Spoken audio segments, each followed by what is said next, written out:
So welcome to the second part of the sub-series of the main series of 2.80 for Max users. So in this second part here I'm going to continue looking at the basic sort of tools, the main tools, the meat and potatoes, if you will, of the modeling tools. Next up is loop cut and slide and offset edge loop cut.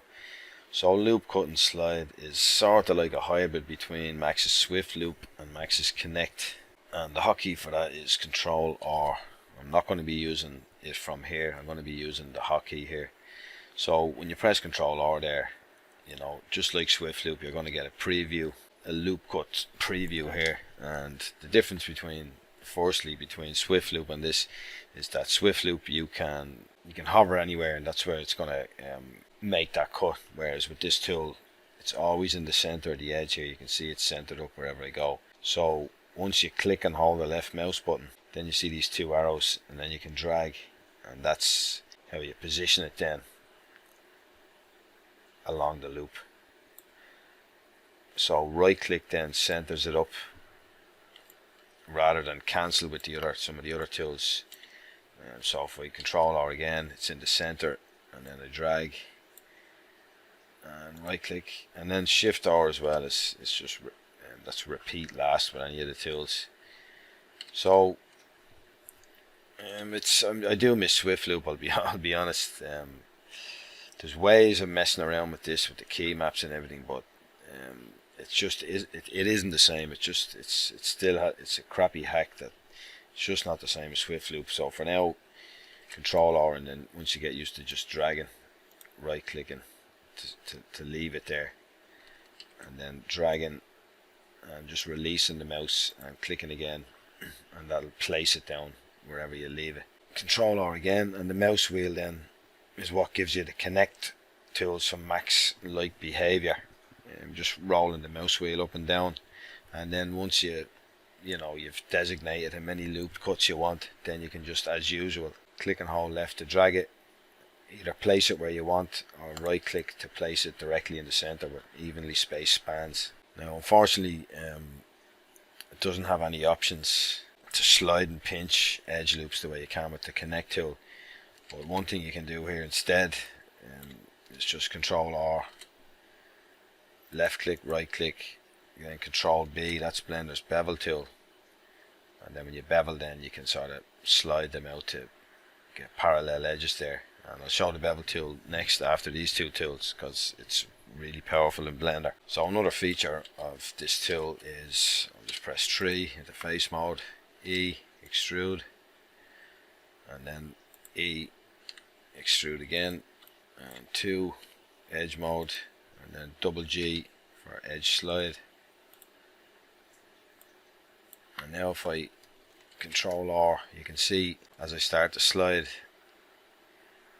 if you look up in the top, we have those hotkeys, the modifier hotkeys. So you have E for even and F for flip. So if we press E, even is on now, and you can see it's parallelized the edge. If we press F, it's going to flip it then to the other side. So that's how you and then F again, and then E turns it even off, and you can see that it's not quite parallel.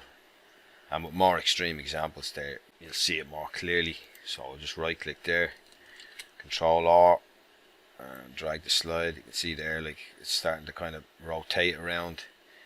So if I just press E, it's going to do the same, and now I can press F to flip it, and that's nice and handy, and that's how that works. So the other tool here under the loop cut flyout is offset edge loop cut, and you can see that the hotkey for that is Shift Control R. So I'm going to use the hotkey Shift Control R, and that is going to be similar to Max's extrude edges tool, but unfortunately it doesn't have the depth.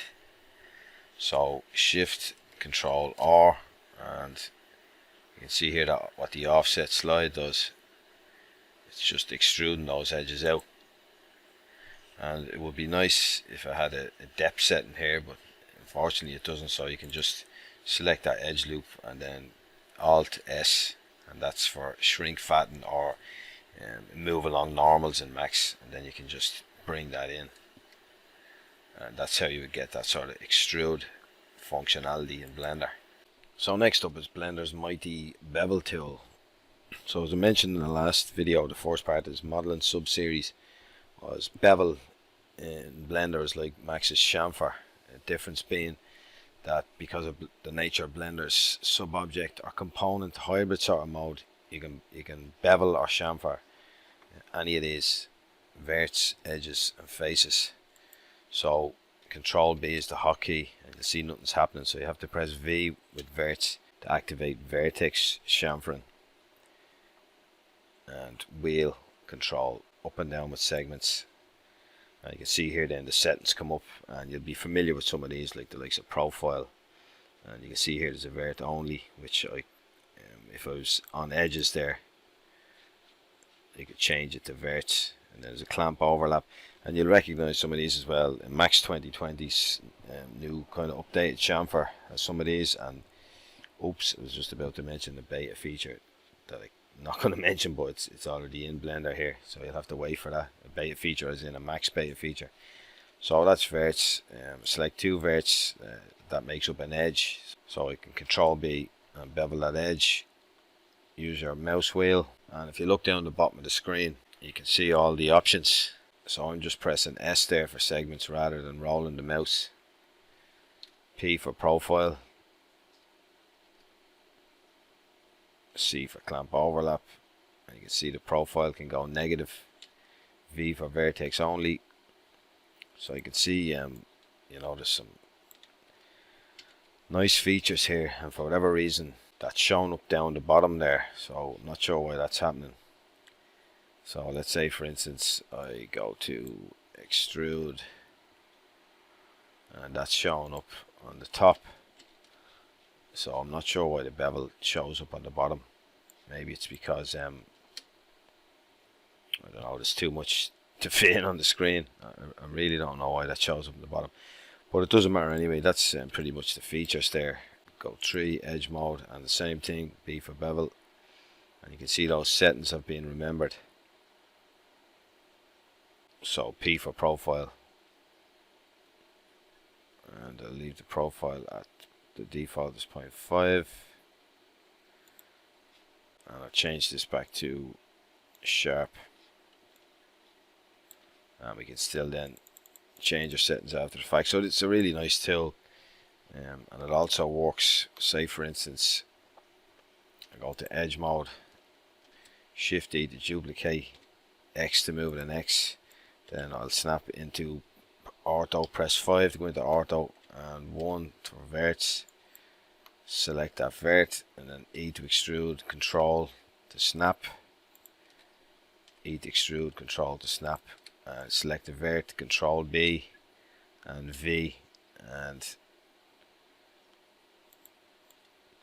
then if I go to edit mode, I'm kind of going off on a tangent here, and I go up to object, convert to curve from mesh, and then if I press shift Q, adjust curve, and this is hard up, so I probably shouldn't be showing that, but anyway, that's for another video. Just went off on a bit of a tangent. The knife tool and bisect can be found here under the knife flyout, and the hotkey for knife is K. So press K and our knife icon cursor pops up, this little green vertex dot, and it's snapping to the surface here, so you can see it's snapping to the edge vert, and the visual indicator is a little bit better than Max's cut tool. So the knife tool is pretty much almost a combination of similar tools from Max's cut tool and its graphite modeling tools paint connect tool. So click on a vert there and it's snapped to lay it down, and the knife is actually projecting onto the surface. It's not laying in these cuts yet. This is just a preview of the projection, and you can see that by, you might be tempted to just right click here to lay down that cut like you would in Max, but if you right click, it just cancels that projection and exits the knife tool. So K to go in again, and what you have to do is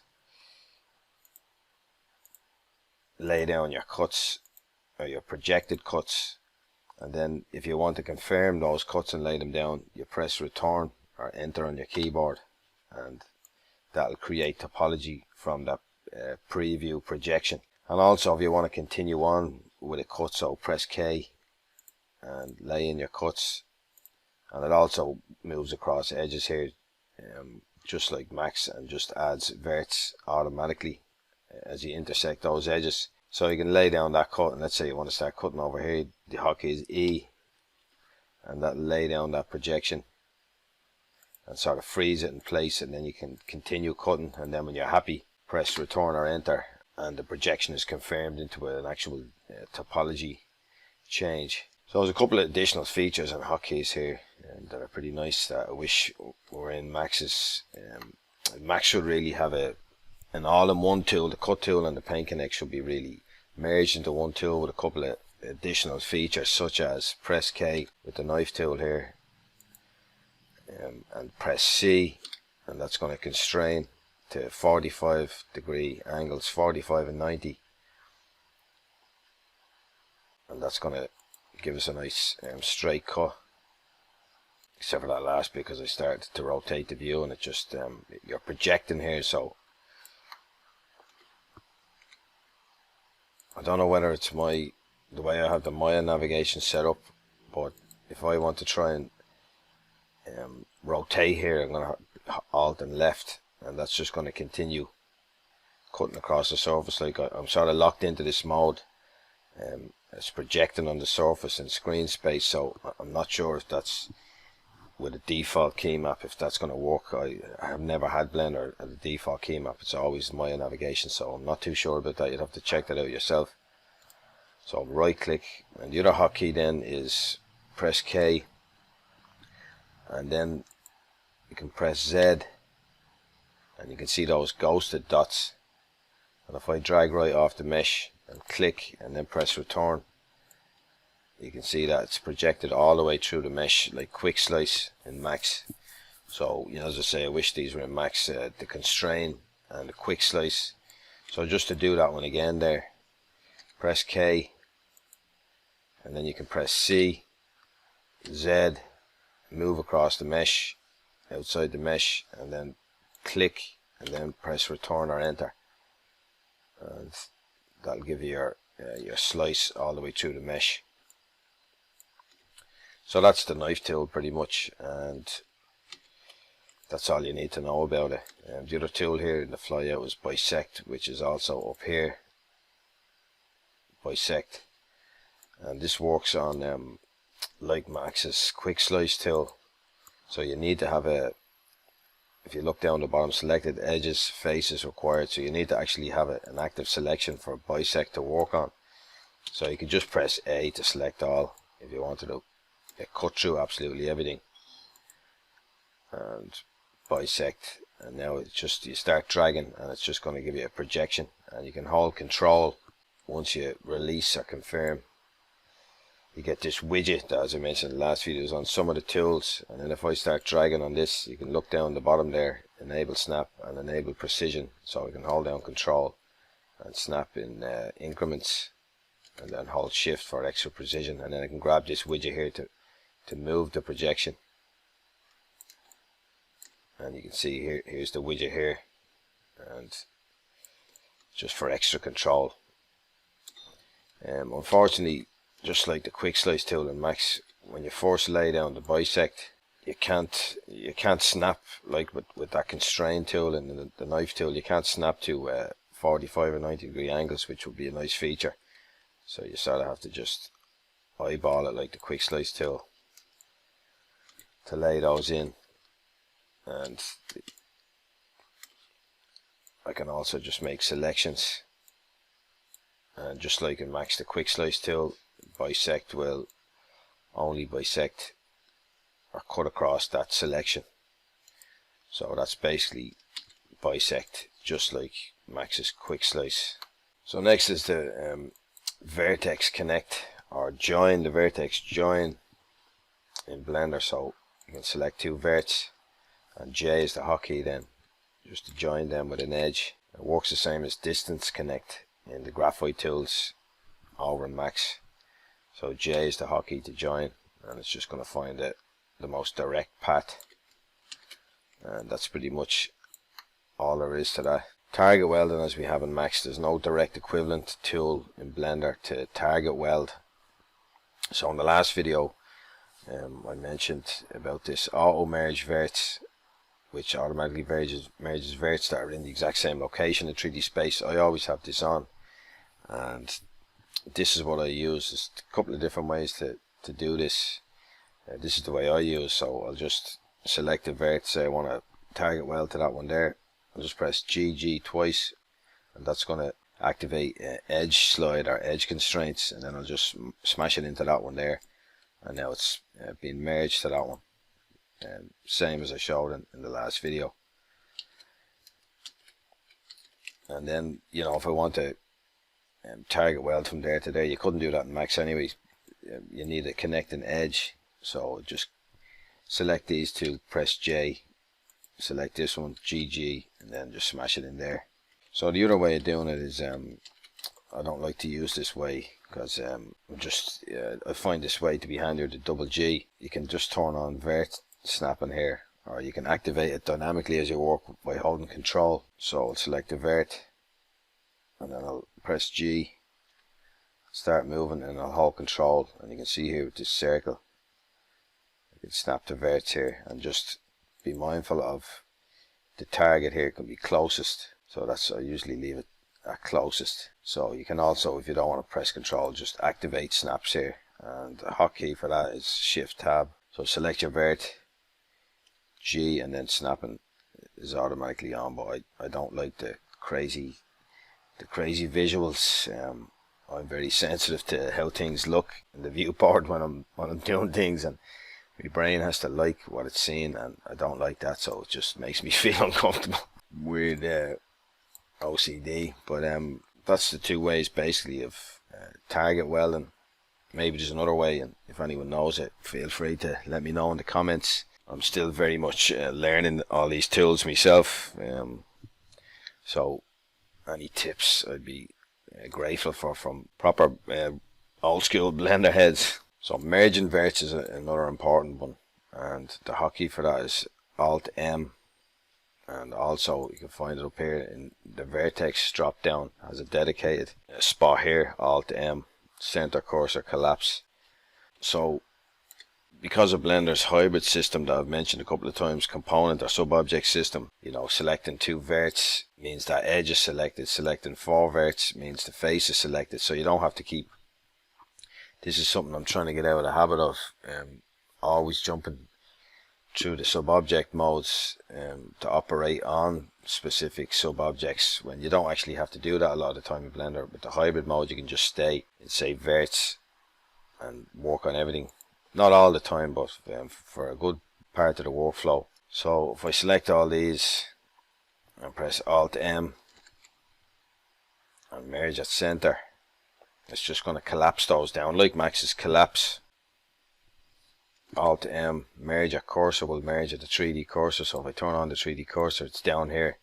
They'll all just merge down to that point in space where the cursor is located.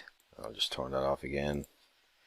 And Alt M, collapse, it's just collapsing them all, averaging them out into the center, same as collapsing Max. And this other one here I mentioned in the last video, by distance, is essentially remove doubles from older versions of Blender. I think only recently it's been changed to this merge by distance, and I mentioned that in the last video. So there's two missing here, and that is merge at last and merge at first, and that's context sensitive as well. So because I'm drag selecting all these, there's no last or first selection.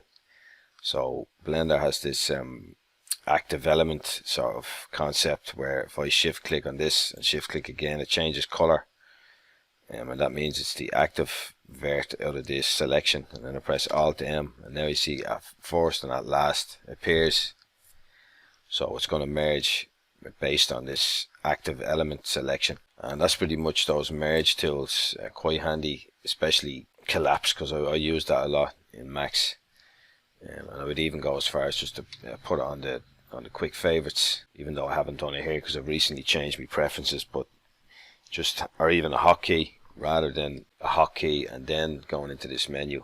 But of course that's entirely up to your own personal preferences and workflow. So lastly, in this video I want to show subdivide, and it's quite straightforward, but it also demonstrates how you don't have to keep moving through these modes, sub-object modes. You can stay in one.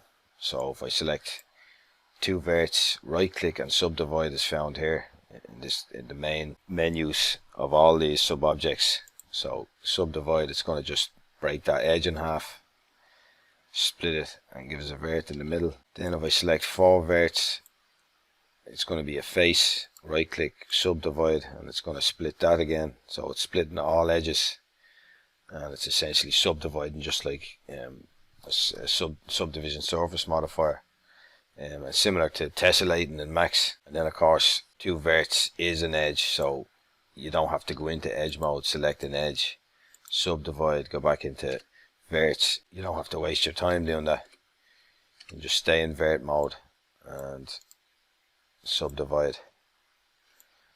And that's basically what subdivide does. And then if you wanted to switch into edge mode, like if I select these verts and then these, it's going to select the face, which is not what we want. So this would be a case where you would go into edge mode and select these edges if you wanted to make a localized cut through these, and then subdivide. So it's just a distinction and a mindset to sort of get into as you're modeling in Blender, and try and just change your way of thinking, I suppose, because it's different than Max with this hybrid system. So I'm going to leave that video there. It's going on a bit, so pick up again in part 3 showing more tools, and I hope this one was helpful, and thanks for watching. Alright then, cheers, thanks, good luck.